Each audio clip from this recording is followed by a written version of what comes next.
Muito boa noite, né? É mais um prazer estar aqui com você na nossa 10ª live. O tema de hoje está bem interessante. Eu penso que esse tema de hoje é o tema que mais mexe na curiosidade daqueles e todos, né? Quem vai tratar sobre o segredo da morte. Porque, na verdade, no grande conflito, né? Satanás ele envolve o espiritualismo, né, com engano. Então a gente vai tratar sobre esse tema. Então existem várias teorias sobre o que acontece com a pessoa pós-morte. E como a grande maioria das pessoas não estuda a Bíblia, ou às vezes estuda de forma parcial, não tem uma inteira compreensão. Então hoje a gente vai estudar sobre esse tema e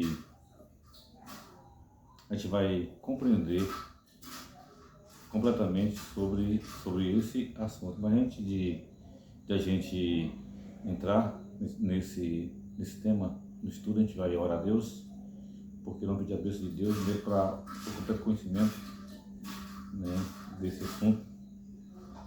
Isso, então, para aqueles que não me conhecem, eu sou Pedro Paulo e aqui do meu lado está Eugênio, né? Então, convido você também a estar orando junto com a gente aqui. Querido Deus e eterno Pai, nesse momento em que nós invocamos o Teu nome, te suplicamos pela presença de Teu Espírito Santo ao estudar sobre esse tema grande conflito. Especificamente, vamos estudar sobre o espiritualismo, o que acontece quando as pessoas morrem. Fale conosco, nos dá a compreensão desse assunto para nós e também para os nossos ouvintes, em nome de Jesus. Amém. Então a gente está no Instagram, né, Adventistas de Carlos Chagas, Instagram, e no meu canal do YouTube, né? Então se vocês puderem curtir, comentar e compartilhar, né, vai ajudar pessoas a ver nesse vídeo, vai ter maior alcance, né? Então curta e comente, compartilhe, a forma de ajudar a gente, além de também de orar pela gente, né? Então antes de a gente entrar sobre o tema sobre a morte, né, a gente tem que entrar sobre a vida, porque a morte foi uma consequência do pecado, né? Então, assim, como é que Deus criou o homem? O que Deus fez? Quais foram os dois elementos que Deus fez para criar o homem? Isso. Então, Deus, ao criar o homem, Deus pegou um barro, amassou e fez um boneco. Quando Deus amassou e fez o boneco, era só um boneco. Mas depois Deus foi nas narinas de Adão e soprou e colocou o fôlego de vida, que é o ar. E quando juntou o corpo com o fôlego, aí agora Gênesis diz que o homem tornou-se uma alma vivente. Então, uma alma vivente é uma pessoa viva. O que diz Gênesis 2, você pode conferir, Gênesis 2:7. Então, como o Senhor Deus ao homem do pó da terra, e lhe soprou nas narinas o fôlego de vida, e o homem passou a ser alma vivente, né? É a unção, né, do pó, mas o fogo de vida. Então, o homem, a partir desse momento, ele não passou a ter, ele passou a ser a alma vivente. O que o texto está dizendo? Que todo ser humano ele é uma alma vivente, né? A partir daqui é que se tem a vida, né? E a morte, né? Quando Adão, o primeiro ser que pecou, né? Isso ele logo recebeu as consequências. Deus disse a ele o que queria acontecer, porque ele era pó, e do pó iria retornar, não é isso? Mas a questão assim, quando a gente entra no primeiro pecado do ser humano, quando Satanás ele tentou a mulher, ele disse uma coisa, foi a chave do engano, né? Que Satanás disse a Eva que ela não ia Morrer. né? Ou seja, ela seria imortal. Né? Então, para todo aquele que pensa que a alma é imortal, está pensando também que o ser humano é imortal. Ele está apenas mudando Isso. de fase da sua vida. Voltando um pouquinho, gente. Quando Deus criou Adão e Eva, Deus criou o casal para eles viverem eternamente. Mas para eles viverem eternamente, eles tinham que ser submissos a Deus. Eles tinham que ser obedientes à lei de Deus. Então, eles teriam a vida eterna se eles fossem fiéis. A partir do momento que Adão e Eva eles deixaram de ser fiéis a Deus, eles pecaram, eles não estavam com vida eterna mais. Eles ficaram sujeitos à morte. Porque Deus falou, se pecar, aquele que pecar morrerá, o profeta disse. Interessante, não só ele, mas toda a descendência, né? A terra foi contaminada pelo pecado de Adão. Pecado de Adão, isso. Né? Então a gente sofre as consequências desse pecado, né? Então nós não temos uma alma dentro da gente. Aqui eu e o Eugênio são duas pessoas, então aqui são duas almas vivas. Nem eu nem o Eugênio temos uma alma dentro de nós. Nós somos uma alma, é diferente. Verdade, né? Então, alguns textos bíblicos, né? São praticamente 3 textos, né? Que fora do seu contexto, dá até um a mais para entender a imortalidade da alma. Totalmente fora do seu contexto. Um é uma parábola, um está no Apocalipse, que é símbolo, e o outro foi dito por Jesus entre Mateus 10, 28, né? E que ele diz para temer aquele que pode fazer perecer no inferno tanto a alma como o corpo, né? Então, assim, algumas pessoas elas compreendem esse texto de forma diferente. Então, se a alma pode perecer, então ela é mortal. Uhum. Ela é mortal. Fazer perecer, fazer morrer. Então ela é mortal. É mortal. Então é mortal. Então a alma não é imortal. Ela é mortal. Uhum. Sempre lembrando que o ser humano, Adão e Eva, seriam imortais se continuasse dependendo de Deus. Se não pecasse, né? Se não pecasse. A partir do momento que eles pecaram, eles passaram a ser sujeitos à morte. Né? Então, assim, a base que a gente tem assim, bíblica, vamos que a gente vai estudar uma parte do Antigo e uma parte do Novo sobre, né, sobre a morte. Né? Então, em Eclesiastes capítulo 9, versículo 5, interessante o seguinte, olha, porque os vivos sabem que é onde morrer, mas os mortos não sabem de coisa nenhuma, nem tampouco tem eles recompensa, porque a sua memória jaz no esquecimento. O amor, ódio e inveja para eles já pereceram para sempre. Não tem eles parte alguma do que se faz debaixo do sol. Aqui já é claro, entendeu, que os mortos estão aqui inconscientes. Sim.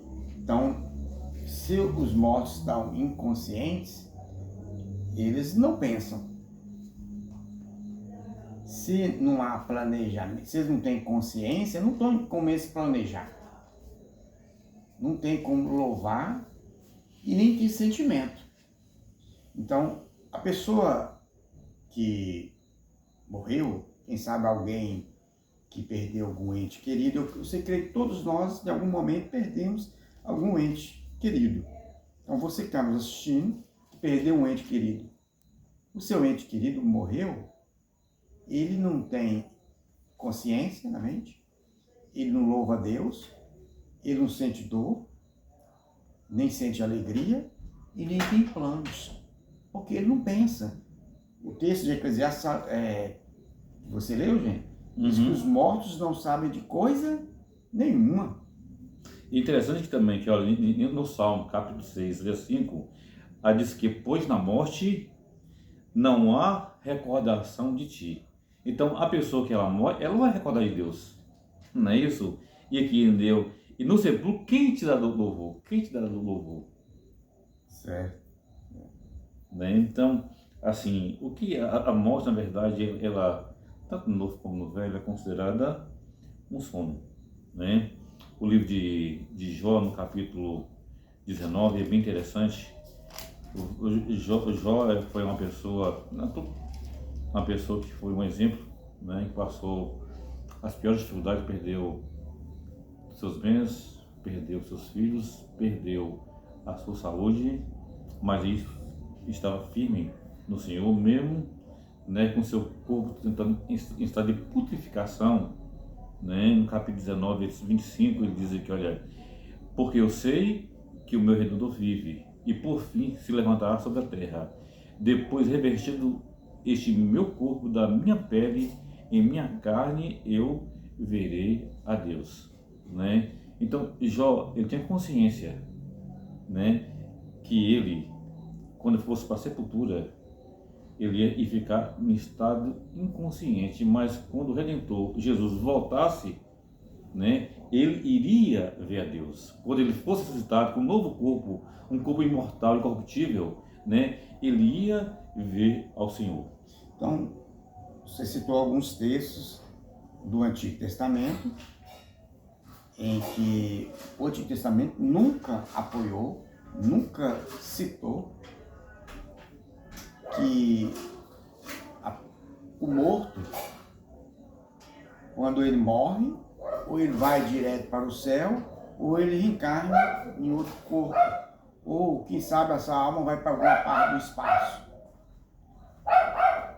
O Antigo Testamento nunca apoiou esse tipo de crença.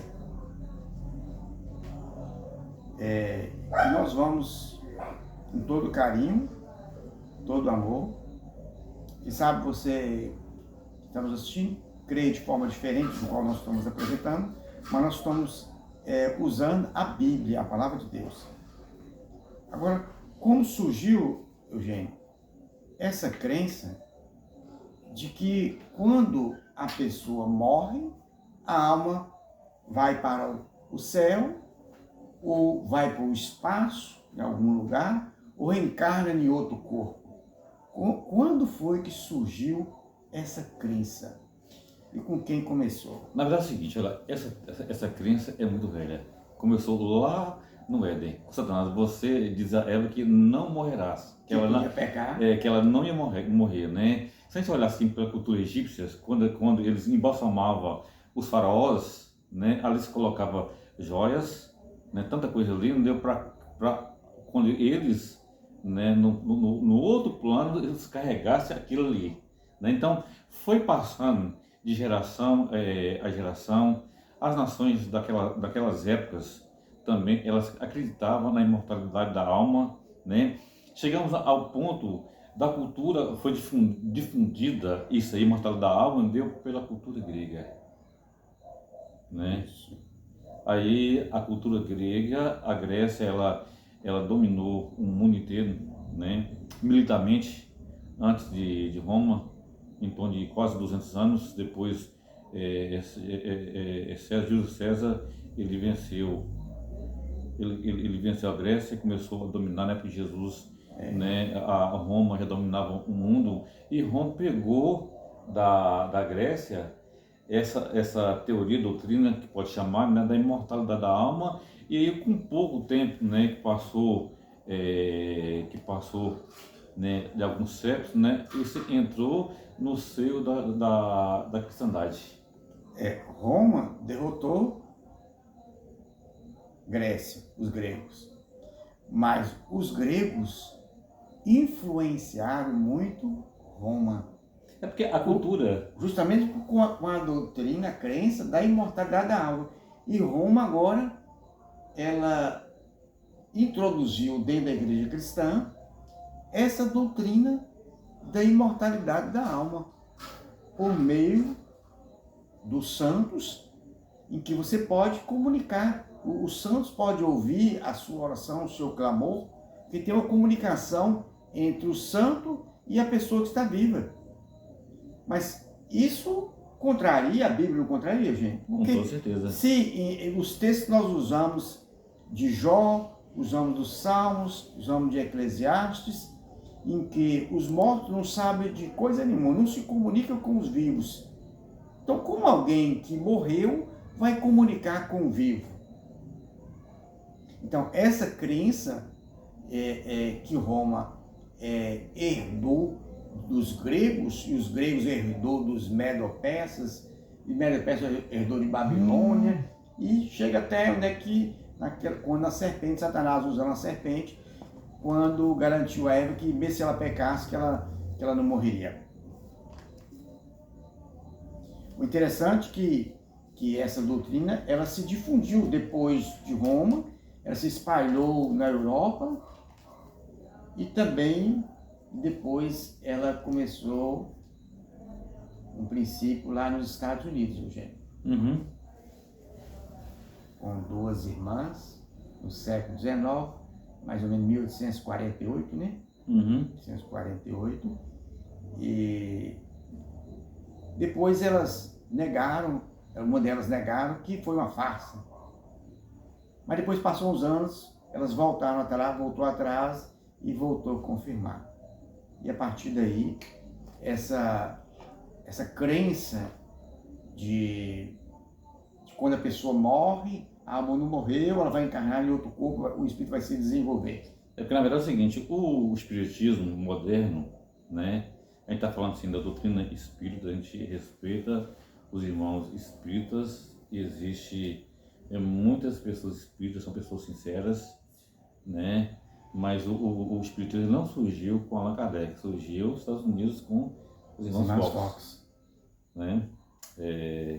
Só que aí são outro lado do espiritualismo, espiritismo e espiritualismo, né? O espiritismo, ele acredita, né, e que as pessoas vão se reencarnando, até vão se purificando, vão evoluindo, né? Parte de cristãos acredita, né, que pessoas elas morrem, né, elas vão direto para o céu ou para um lugar, um espaço, né? Um espaço. Mas essa parte de cristãos, Eugênio, que são evangélicos, católicos, eles não creem na reencarnação. Não creem na reencarnação. Só que no fundo, ambos os lados creem na imortalidade da alma. Né? Mas é o seguinte, Ezequiel 18:4 diz o seguinte: a alma que pecar, esta morrerá. Então, todas as pessoas pecaram e todos estão sujeitos à morte. Não é isso? Então, Cristo, ele traz a vida, né? Mas, sim, quais são, no tratamento meu, que fala sobre que a alma é mortal, compara a morte com o sono. Então, vamos abrir, né? Você quer abrir? Você está com a Bíblia aberta, João? Uhum. João, capítulo 11. João 11. Capítulo 11, versículo de 11 a 14. E dizia, depois lhe acrescentou, nosso amigo Lázaro adormeceu, mas eu vou despertá-lo. E disseram-lhe, pois, os discípulos, Senhor, se dorme, estará salvo. Jesus, falava com respeito à morte de Lázaro, mas eles supunham que tivesse falado sobre o repouso do sono. Isso. Então, vamos deixar claro a respeito do que acontece quando a pessoa morre. Aqui Jesus faz uma comparação no caso da morte de Lázaro. Lázaro tinha morrido, já tinha uns 4 dias? 4 dias. 4 dias que Lázaro tinha morrido. Foi um dos motivos que levou Jesus a demorar a chegar no local, justamente para que ninguém duvidasse que depois de 4 dias ele não tinha morrido ainda. E se eu ficar 4 dias na sepultura, não tem como a pessoa falar que não morreu. E Jesus agora, ele compara a morte de Lázaro com um sono, como se Lázaro estivesse com um sono. Por que Jesus comparou a morte como um sono? Porque de fato é o sono. Não é isso? A pessoa fica totalmente inconsciente. Ela jaz no esquecimento, diferentemente do sono, porque o sono, quando você dorme, você sonha, mas na morte não. Mas né? no sono você pensa? Não, mas Você ele planeja? nada. Você louva? Inconsciente, totalmente consciente. E nem o tempo, sabe? Agora, você imagina o seguinte, vamos imaginar que de fato lá estivesse no seio de Abraão. O seio de Abraão é um lugar muito bonito. O paraíso, né? Suponhamos que ele realmente estivesse no paraíso. Aí depois de 4 dias, Jesus falou assim, Lázaro, sai para fora. Se Lázaro estiver no paraíso, ele ia voltar de lá muito insatisfeito para vir para aqui. Concordo. Né? Mas Lázaro, ele não sabia para onde foi. Ele estava inconsciente nesses 4 dias que ele estava no túmulo. Exatamente, porque ele não sabia que nem ele tinha morrido. Não sabia. Porque o morto não sabe de nada, ele não pensa. Então, ele só saiu da sepultura. E tem outra coisa, se Lázaro estivesse no paraíso, Jesus tinha falado, Lázaro, sai do seio de Abraão, vem para cá, lá, sai do seio de Abraão, sai do paraíso. Mas Jesus chamou Lázaro para sair da sepultura, e não do seio de Abraão, não no paraíso. Né, assim, ele se compara, Paulo, ele fala de Tessalonicenses, né, nós estivermos vivos, né, estiver dormindo, não é isso? Então, toda comparação à morte com um sono, não é isso? E para você, meu irmão evangélico, se alguém acredita que realmente a morte, a pessoa morreu, né? Então que a alma foi para o céu, ou no caso, se a pessoa não tem Cristo, ela foi para outro lugar, para o inferno, né? Então a gente vai ter uma dificuldade de entender que Atos 7:31, porque diz, olha, por conta estabelecer um dia em que há de julgar o mundo com justiça por meio de um varão que destinou e acreditou diante de todos, ressuscitando dentre os mortos. Então, veja bem, aqui Paulo diz que um dia viria o juízo, não é isso? Mas se as pessoas, elas morrem, já vai para o cerebral ou vai para o inferno, Ou para o céu. e já foi julgado. Ela já morreu e já foi julgado sem ter esse dia de juízo. Sim. E os textos também, nós vamos só apenas citar o texto, se você quiser anotar os textos aí, também em 2 Timóteo capítulo 1, versículo 10, 1 Coríntios 15, 51 e 54, 1 Tessalonicenses capítulo 4, versículo 15 a 17. Quando Paulo escreve aos irmãos de Tessalônica, quando eles receberam a carta de Paulo falando sobre o que aconteceria com os mortos e os vivos antes da volta de Cristo, eles receberam a carta com alegria e felicidade, porque muitos tinham perdidos os seus entes queridos, e eles não estavam tendo esperança no coração de um dia poder abraçar os seus entes queridos. Mas quando eles recebem a carta de Paulo dizendo que os mortos em Cristo ressuscitarão num corpo novo, com vida nova, e vão morar para sempre com Cristo, aquilo encheu de coração, encheu de esperança os irmãos de Tessalônica. E hoje também, você que está nos assistindo também, que perdeu um ente querido, mas crê que esse ente querido que você perdeu, ele tinha fé em Deus, acreditava em Deus, ele era uma pessoa temente a Deus.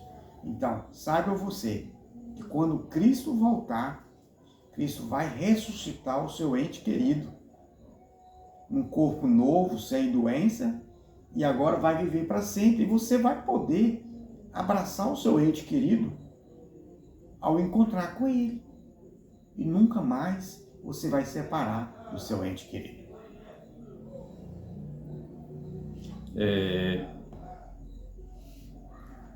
Nos últimos dias antes da volta de Jesus, ou próximo ano, né, a situação da terra, cada dia que passasse, seria pior. E também a situação espiritual, né, os enganos, né, porque Jesus falou que é o seguinte, que haveria muitos falsos profetas, falsos cristos, não é isso? E que esses iriam fazer muitos sinais de prodígios para seduzir os que habitam sobre a terra, né?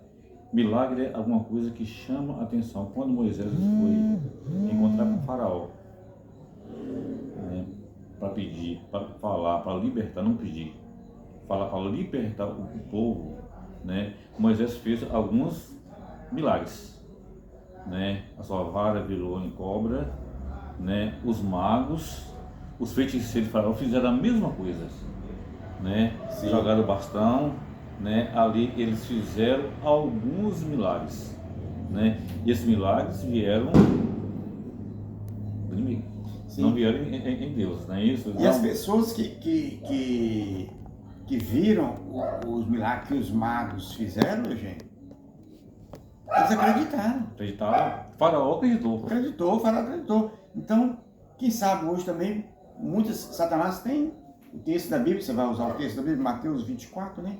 Uhum. Você vai usar o texto de Mateus 24, vamos ler aí um pouquinho. Que são sinais que Cristo deu para os discípulos, para o seu povo, que estaria acontecendo antes da volta dele, estaria aproximando da volta dele, sinais que estariam acontecendo no mundo. Mateus 24, 5. Porque virão muitos em meu nome, dizendo eu sou Cristo, enganarão a muitos. Verso 11. Levanta-se-ão muitos falsos profetas e enganarão a muitos. O verso 24. Porque surgirão falsos cristos, falsos profetas, operando grandes sinais e prodígios para enganar, se possível, os próprios eleitos, né? E um desses sinais justamente é sobre a espiritualidade da encarnação, né? A Bíblia diz que Satanás ele se transforma também em anjo de luz. Sim. Agora eu pergunto, gente, Satanás pode fazer milagres? Pode. Inclusive é o seguinte, só existem duas forças no universo: Deus e Satanás. Esses dois, né? Quando uma coisa não vem de Deus, ela vem de Satanás. Veja bem, se Satanás pode fazer milagres, então nem todo milagre que É feito? é feito, mesmo sendo numa igreja cristã, a gente pode afirmar que aquele milagre veio de Deus. Não. A gente precisa pôr à prova quem está fazendo o milagre. Inclusive os falsos profetas, quando os falsos profetas parecem muito, quase idêntico com o verdadeiro. É igual uma nota de 100 reais, né? É muito difícil de você saber a diferença da verdadeira e da falsa. Os falsos profetas também têm a Bíblia, também falam sobre a Bíblia. Até porque se o profeta falasse contra a Bíblia, ele não ia enganar. Né? E como é que eu faço para poder saber se aquele milagre vem de Deus ou se vem do diabo? Existe alguns textos da Bíblia que podem nos ajudar a esclarecer esse ponto. Por exemplo, Isaías capítulo 8, Verso 20. versículos 19 e 20, diz: a lei é o testemunho. Se eles não falarem segundo a palavra, é porque não há luz neles. Se não há luz, É. há o que no outro? Trevas, é o Trevas. contrário, né? Então, se alguém que você vê que está fazendo um milagre, esse profeta, que diz ser profeta, ele está fazendo um milagre, você precisa provar ele. Se os ensinamentos dele estão de acordo com a lei de Deus, está de acordo com a Bíblia. E tem outra coisa também. E tem a vida dele tá em harmonia Com os princípios com os princípios cristãos. Né? E se ele e esse profeta é realmente, ó, as pessoas de Deus são conhecidas, né? Não só pelo que diz, mas mais pelo que faz. Pela prática, né? Pela prática. Né? Então, se a prática dele não é uma prática cristã, você pode descartar porque essa pessoa ela não vem de Deus. As Agora, pessoas de Deus são transformadas pelo poder de Deus. Veja bem, gente, a Bíblia, Jesus nos alerta contra esses sinais e prodígios dos falsos profetas e dos falsos cristos. Né? Nós sabemos que Satanás usa os seus instrumentos. Né?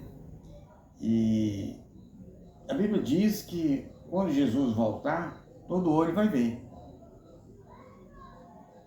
Assim como o raio sai do Oriente até o Ocidente, assim vai vir Jesus.